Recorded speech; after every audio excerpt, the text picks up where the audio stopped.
Hi guys, welcome back to my YouTube channel. I am healthy chef. ನಾನು ಗಗನ. ಇವತ್ತು ನಾನು ಒಂದು ಕ್ವಿಕ್ ಸ್ನ್ಯಾಕ್ ರೆಸಿಪಿ ಜೊತೆ ಬಂದಿದ್ದೀನಿ.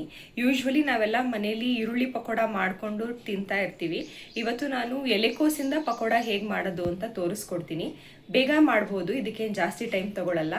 ಇದಕ್ಕೇನೇನು ಇಂಗ್ರೀಡಿಯೆಂಟ್ಸ್ ಬೇಕಾಗುತ್ತೆ, ಹೇಗೆ ಮಾಡೋದು ಅಂತ ನೋಡೋಣ ಬನ್ನಿ. ಸೊ ಗೈಸ್, ಎಲೆಕೋಸು ಪಕೋಡ ಮಾಡೋಕ್ಕೆ ಬೇಕಾಗಿರೋಂಥ ಇಂಗ್ರೀಡಿಯೆಂಟ್ಸು: ಒಂದು ಸಣ್ಣ ಎಲೆಕೋಸು, 2 ಮೀಡಿಯಮ್ ಸೈಜ್ ಈರುಳ್ಳಿ, ಇದು ಕರಿಬೇವು ಸೊಪ್ಪು, ಹಸಿರು ಮೆಣಸಿನಕಾಯಿ, ಇಲ್ಲಿ ಸ್ವಲ್ಪ ಜೀರಿಗೆ ಮತ್ತು ಸ್ವಲ್ಪ ಬಿಳಿ ಎಳ್ಳನ್ನು ತಗೊಂಡಿದ್ದೀನಿ. ಇದು ಅಕ್ಕಿ ಹಿಟ್ಟು, ಇದು ಕಡಲೆ ಹಿಟ್ಟು, ರುಚಿಗೆ ತಕ್ಕಷ್ಟು ಉಪ್ಪು. ಇಲ್ಲಿ ನಾನು ಒಂದು ಸ್ವಲ್ಪ ಚಿರೋಟಿ ರವೆನ ನೆನೆಸಿ ಇಟ್ಕೊಂಡಿದ್ದೀನಿ.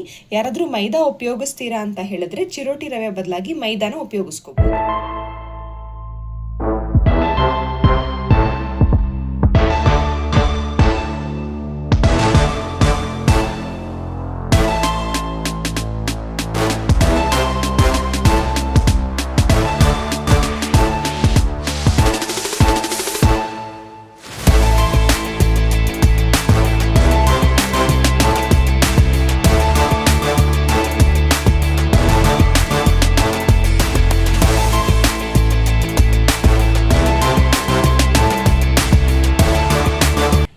ನಾನು ಇಲ್ಲಿ ಎಲೆಕೋಸನ್ನ ಸಣ್ಣದಾಗಿ ಕಟ್ ಮಾಡಿಕೊಂಡು ನೀರಲ್ಲಿ ತೊಳೆದು ನಿತ್ತರಿಸ್ಕೊಂಡು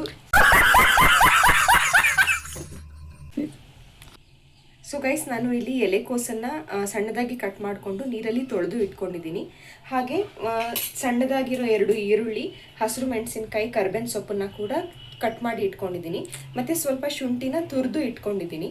ಈಗ ಇದನ್ನೆಲ್ಲ ಒಂದು ಬೌಲ್ಗೆ ಹಾಕ್ಕೊಂಡು ಮಿಕ್ಸ್ ಮಾಡ್ಕೊಳ್ಳೋಣ. ಇದಕ್ಕೆ ಎಲೆಕೋಸನ್ನ ಕೂಡ ಹಾಕೊಳ್ಳೋಣ.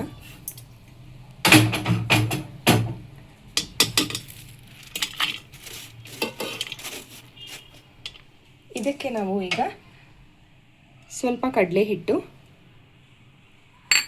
ಸ್ವಲ್ಪ ಅಕ್ಕಿ ಹಿಟ್ಟು,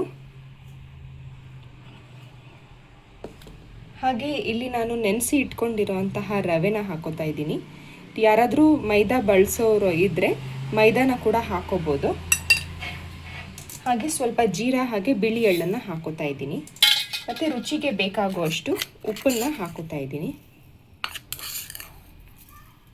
ಈಗ ಇದನ್ನೆಲ್ಲ ಮಿಕ್ಸ್ ಮಾಡ್ಕೊಳ್ಳೋಣ.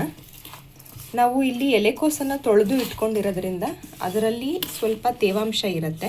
ಸೊ ನೀವು ಕಲಿಸ್ಬೇಕಾದ್ರೆ ನೋಡಿಕೊಂಡು ನೀರನ್ನು ಹಾಕ್ಕೊಂಡು ಕಲಿಸ್ಕೊಳ್ಳಿ ಪಕೋಡ ಕನ್ಸಿಸ್ಟೆನ್ಸಿಗೆ.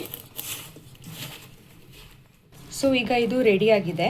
ಪಕೋಡ ಕನ್ಸಿಸ್ಟೆನ್ಸಿ ಯಾವ ಥರ ಬರಬೇಕೋ ಆ ರೀತಿ ರೆಡಿಯಾಗಿದೆ. ಹೀಗೆ ಈಗ ಇದನ್ನು 2 ನಿಮಿಷ ರೆಸ್ಟ್ ಮಾಡೋಕ್ಕೆ ಇಟ್ಟು ಅಲ್ಲಿ ತನಕ ನಾವು ಬಾಣಲಿಗೆ ಎಣ್ಣೆ ಹಾಕ್ಕೊಂಡು ಎಣ್ಣೆನ ಬಿಸಿ ಮಾಡ್ಕೊಳ್ಳೋಣ. ಅಲ್ಲಿ ತನಕ ಇದು 2 ನಿಮಿಷ ನೆಂದಿರುತ್ತೆ. ಸೊ ಈಗ ಎಣ್ಣೆ ಕಾದಿದೆ, ರೆಡಿಯಾಗಿದೆ.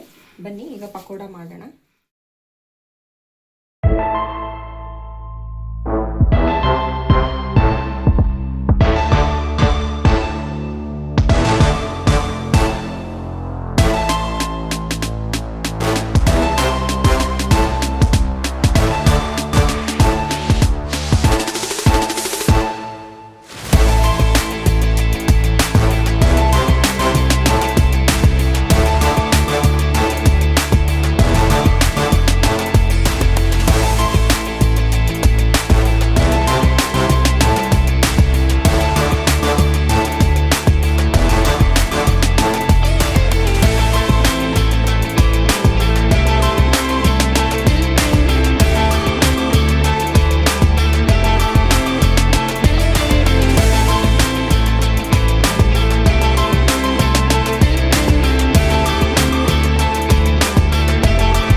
ಪಕೋಡ ರೆಡಿಯಾಗಿದೆ.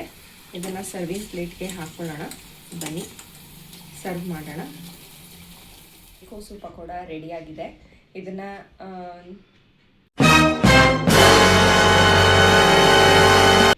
ಸೊ ಗೈಸ್, ಇಲ್ಲಿ ನಮ್ಮ ಎಲೆಕೋಸು ಪಕೋಡ ರೆಡಿಯಾಗಿದೆ. ಇದು ಒಂದು ಕ್ವಿಕ್ ಈವ್ನಿಂಗ್ ಸ್ನ್ಯಾಕ್. ಇದನ್ನು ಮಾಡೋಕ್ಕೆ ಯಾವುದೇ ರೀತಿ ಜಾಸ್ತಿ ಟೈಮ್ ಅಥವಾ ಎಫರ್ಟ್ಸ್ ಏನೂ ಬೇಕಾಗಲ್ಲ. ಇಂಗ್ರೀಡಿಯೆಂಟ್ಸ್ ಕೂಡ ಮನೇಲಿರೋವಂಥ ಸಣ್ಣ ಪುಟ್ಟ ಇಂಗ್ರೀಡಿಯೆಂಟ್ಸ್ ಯೂಸ್ ಮಾಡಿಕೊಂಡು ಆದಷ್ಟು ಬೇಗ ರೆಡಿ ಮಾಡ್ಕೋಬೋದು. ಯಾರಾದರೂ ಸಡನ್ನಾಗಿ ಗೆಸ್ಟ್ ಬಂದರು ಅಂತ ಹೇಳಿದ್ರು ಕೂಡ ನೀವು ಇದನ್ನು ಮಾಡಿ ಬೇಗ ಕ್ವಿಕ್ಕಾಗಿ ಸರ್ವ್ ಮಾಡ್ಬೋದು. ಇವತ್ತಿನ ರೆಸಿಪಿ ನಿಮಗೆ ಹೇಗೆ ಅನ್ನಿಸ್ತು ಅಂತ ನನಗೆ ಕಾಮೆಂಟ್ ಸೆಕ್ಷನಲ್ಲಿ ಕಾಮೆಂಟ್ ಮಾಡಿ ತಿಳಿಸಿ. ನಿಮ್ಮ ಮನೆಯಲ್ಲಿ ಈ ರೆಸಿಪಿನ ಟ್ರೈ ಮಾಡಿ ಹೇಗಿತ್ತು ಅಂತ ನನಗೆ ಖಂಡಿತ ತಿಳಿಸಿ. ಇದೇ ರೀತಿ ಹೆಚ್ಚಿನ ರೆಸಿಪೀಸ್ ಹಾಗೂ ವೀಡಿಯೋಸ್ಗೋಸ್ಕರ ನನ್ನ ಚಾನಲ್ನ ಸಬ್ಸ್ಕ್ರೈಬ್ ಮಾಡ್ಕೊಳ್ಳಿ.